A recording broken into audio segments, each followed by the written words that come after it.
bringing a new type of news show. New insights, new styles, and new topics every day. We are News Generation. Bring news just for you. It's Thursday, August 22nd here in Seoul. I'm Song Yijin, and you're watching News Generation. Today, we're joined by Walter Lee. Lovely to be here. Happy Thursday. Happy Thursday. And Brooke Prince. Hello, good morning. Lovely to have you. Thank you. Now, both are here to speak on behalf of those in their 20s and 30s. Now, as usual, we're going to start with our news feed, which covers different hashtags and news items that have been trending online. With a rise in COVID-19 hospitalizations in South Korea, the Korea Disease Control and Prevention Agency says the current summer virus wave is expected to peak later this month and then gradually decline. During a briefing on Wednesday, the KDC commissioner stated that there is no need for social distancing measures or raising the virus threat level, as the current response system is capable of managing the situation. The agency also plans to accelerate the supply of COVID-19 treatments, with 177,000 doses set to arrive in the country next Monday. In sports news, Kyoto Kokusai High School, an international school for students of Korean descent, has reached the final of the prestigious Summer Koshien, Japan's national high school baseball championship, for the first time. In Wednesday's semifinal, the team achieved a 3-2 comeback victory over Aomori Yamada High School. They are set to face Kanto Daiichi High School in the final on Friday morning. Founded in 1947 by Korean residents in Japan, the school follows Korea's secondary and primary education system as an overseas Korean school. Now, staying in sports, South Korea's main delegation for the Paris 2024 Paralympic Games departed for Paris on Wednesday. 48 athletes and staff members boarded their flight to the French capital from Incheon International Airport. The first group traveled to Paris last Wednesday to participate in a pre-games training camp. In total, South Korea is sending 83 athletes and 94 staff members to compete in 17 sports, with the goal of winning at least 5 gold medals and ranking among the top 20 in the overall medal standings. The Paris 2024 Paralympics will take place from August 28th to September 8th. Now, here on NewsGen, we've talked about the Paris 2024 Olympics several times for our main discussion of the day. So I want to ask our panelists, any words of encouragement for all the participating athletes in the Paris Paralympics? Yes, definitely very exciting news, and I'm glad we are putting the spotlight on these athletes today. And I heard you mention that the goal was at least 5 gold medals.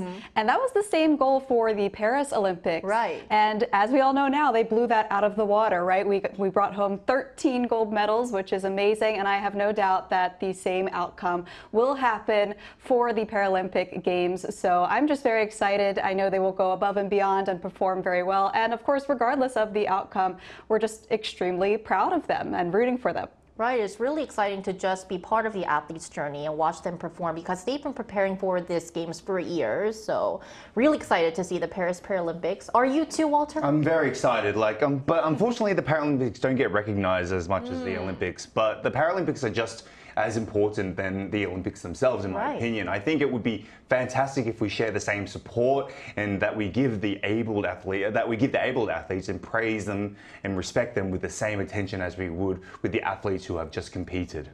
So let's do this on NewsGen. Let's give some words of support for Paris 2024 Paralympic Games. Are you guys ready? I'm ready. Yes, ready. 1, 2, 3. Go Team Korea! Woo! Fighting! And that was our news feed for this Thursday. So we're now going to move on to our main discussion of the day. Now, for many of us, including myself, there is one thing we can't start our morning without, and that is coffee. Take a look at the screen to find out more. Korean coffee brands have been capturing the hearts of coffee lovers around the world. Media Coffee launched its first overseas branch in Guam last year, with plans to open 200 more international stores within the next 5 years. The brand is already selling its instant coffee mix and beverage products in 23 countries, which led to a 120% increase in export value last year. Other Korean coffee brands like Beeks Coffee and Mega Coffee have also expanded their businesses to Singapore, the Philippines, and Mongolia. What's making K-coffee brands such a global hit? So today we're going to talk about the growing global craze towards Korean coffee or Korean coffee stores. So let's start off with a light question. Do you consider yourself as a coffee lover? I would call myself a coffee drinker, but not a lover. What's the difference? Well, I think my coffee drinking has become more of a habit than enjoying a cup of coffee for what it's actually worth, like the beans. I'm not an expert on coffee beans, what comes from where, the taste, etc. So more like a coffee addict. More like a coffee addict. That's more of what I am. All that I know is that I'm not a lover of sour tasting coffee. Oh, same here. Yes, but I think those beans come from Ethiopia. I'm not sure, but anyway, like Brooke said, I would say it's more of an addiction rather than a love. So yes, I would call myself a coffee addict or coffee drinker. How much do you drink every day? I would say that I drink between shameably 3 to 4 cups a day. Oh, wow. So, That's yes. even more than It's a lot of caffeine. It's a lot of caffeine, and I think it's made a placebo effect. I just hopefully it works, but it might not work actually, to be honest with you. Right, so Walter is a coffee addict, not really a coffee lover, I guess? Yeah, coffee addict is... Well, I think that I also fall into the category of a coffee addict. Although I love coffee, I think I have 2 cups of coffee at least every day because I kind of feel like a cup of iced Americano gets me going every morning. So we are both coffee addicts, I think. Now, what about you? Are you a coffee lover? Okay, this is going to sound bad, but rather than starting my day with a cup of coffee, I start it with an energy drink. Oh. And I justify this because the energy drinks here in Korea are actually much smaller than they are in America. The biggest size you can get here is still smaller than the smallest size that you can get in America. Really? It has about 100 milligrams of caffeine, which is the equivalent of just 1 cup of coffee. Now, of course, there are other chemicals in there and things like that that I try not to think about. But yes, more of an energy drink person myself. But when I do have coffee, I would say it's more of a dessert in drink form with maybe a splash of coffee in there. So I like frappuccinos, cafe mochas, lattes, very sweet drinks. But again, it's not to get my caffeine fix. It's just because I enjoy the flavor. It's like an occasional sweet treat for me. So I don't know that I could call myself a coffee lover, maybe just someone who appreciates the flavor of coffee. So I don't need it. I guess I'm different in that way. But I think that because you buy those beverages at Korean coffee stores or coffee brands, I think that you're kind of a K-cafe lover or enthusiast. For sure. Right. So as we're talking about the global rise of Korean coffee and Korean coffee brands, talking about the domestic coffee consumption here in Korea, Korea is well known for its strong love for coffee. Now, Brooke, we're actually among the world's biggest consumers of coffee, right? That's right. Korea is one of the biggest consumers of coffee in the world, which Walter will elaborate on in just a moment. But from a foreigner's perspective, I was definitely surprised by Korea's immense love of coffee. Of course, in America, there are a lot of people who have to start their day with a cup of coffee. I know many friends, I have family members who are very obsessed with their coffee, but I think in Korea, it's like a mass phenomenon. People just love their coffee, and they especially love their iced Americanos. That is always the #1 item in sales across all the cafes across the country. And I remember when I was working in a musical here in Korea recently, we had coffee trucks that would come to the theater. And so in our group text, we would all order our coffees, and it would just be a wall of which stands for iced Americano. And of course, me, the one lone foreigner, there would just be something like chocolate frappuccino right in the middle of the list.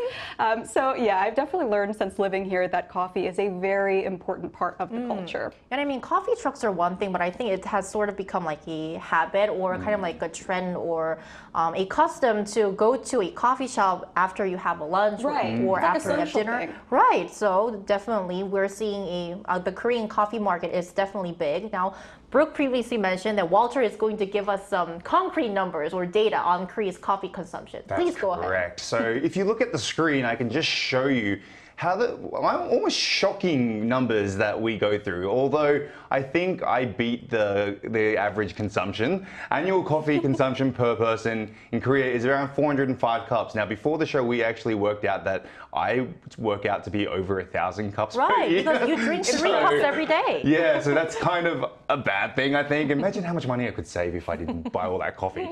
Now, the number of coffee shops in Korea has surpassed over 100,000 stores, which is amazing to see. And 2.6 times, it's actually 2.6 times the global average as well. So I never realized how much we were into coffee when you compare us to other countries like Italy or even Australia, who's very well known for their coffee culture. But turns out we love our coffee just as much as any other country. Right, and because Korea loves coffee so much, we've actually seen a steady rise in the number of domestic coffee brands as well, and they're actually rapidly expanding overseas. So one thing that's caught attention abroad is what you mentioned, Brooke, which is Korea's immense love for iced Americano, right? That's right. Like I mentioned earlier, iced Americano is the favorite drink here in Korea. And if you're curious, espresso is actually the favorite amongst Americans. But definitely foreign media has picked up on this obsession with iced coffee, particularly iced Americano.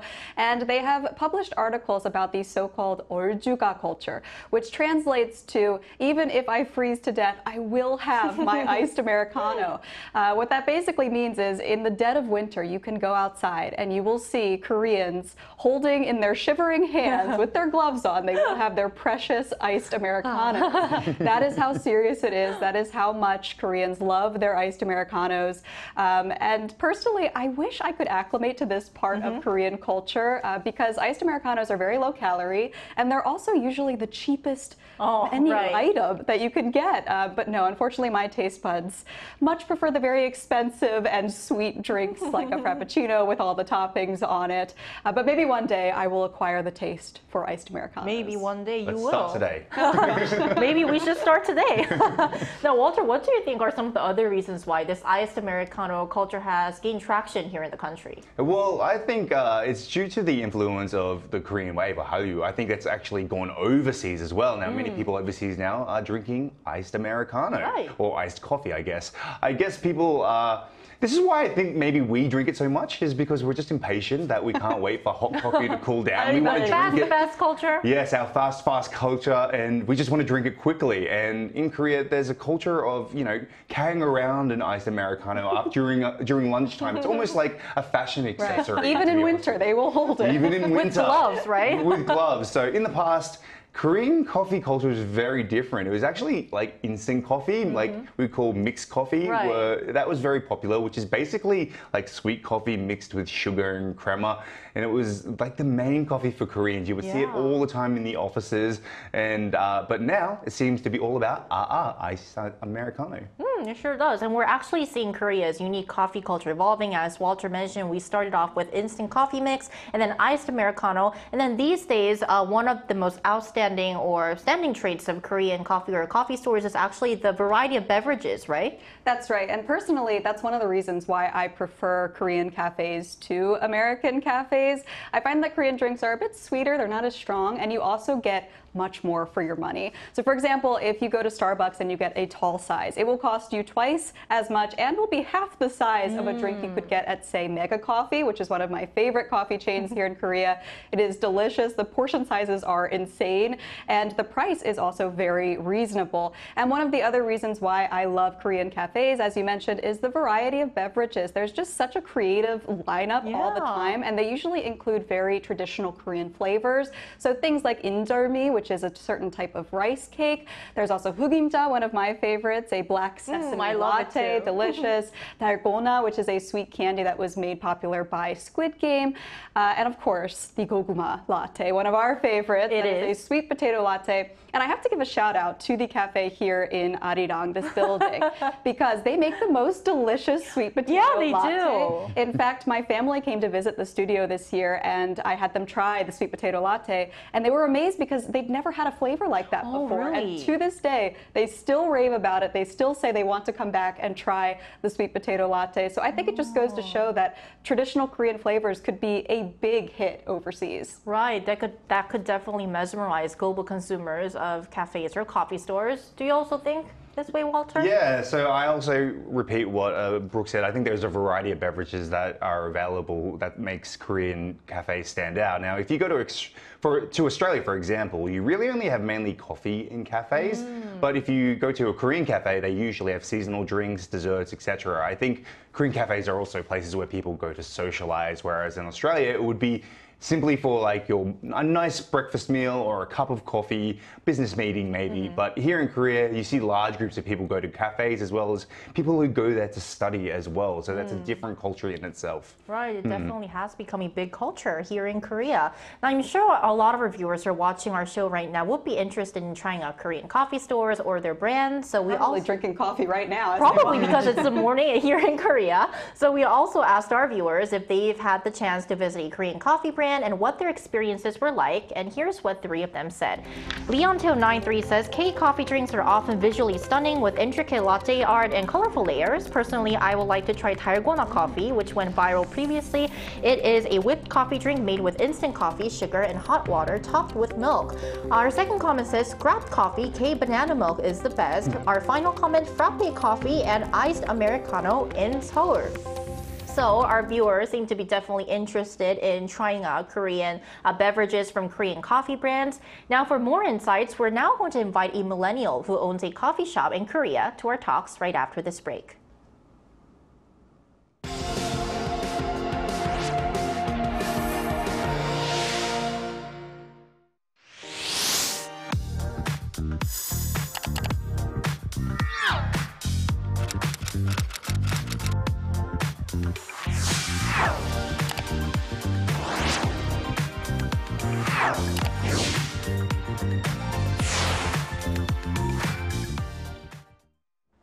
So today we're joined by Peter Michaels, owner of the My Little Oz Cafe in Yangpyeong, Gyeonggi-do Province. Great to have you back on the show, Peter.